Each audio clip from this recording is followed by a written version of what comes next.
about David, who built a thriving local advertisement agency from scratch. David was the kind of boss employees loved. He remembered birthday, was flexible with time off, and genuinely cared about his team's well-being.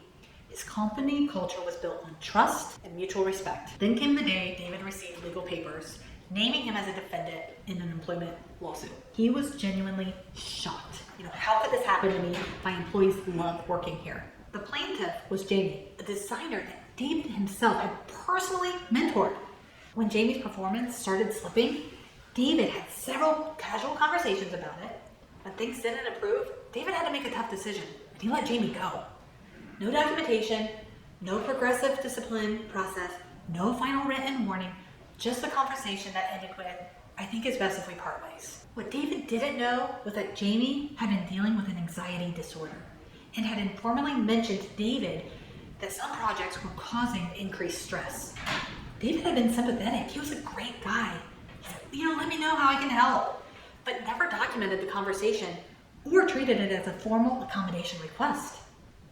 Jamie's lawsuit claimed disability discrimination and failure to accommodate. The most painful part, when I reviewed the case with David, he kept saying, "But Jamie knew I cared about her.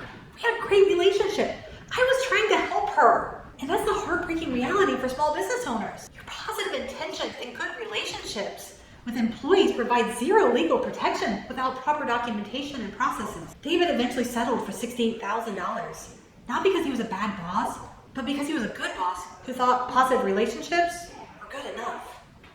This transformation from favorite boss to defendant happens with stunning speed. One day you're the leader everyone appreciates, and the next you're facing allegations that make you sound like a villain.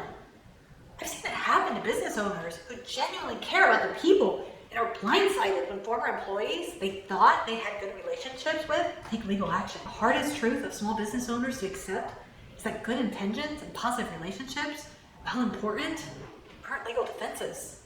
The law doesn't care if you're a nice person. It cares if you follow proper procedures, documentation, and apply policies consistently. You can be the most beloved boss in town and still lose an employment lawsuit if you don't have the basic HR protections in place.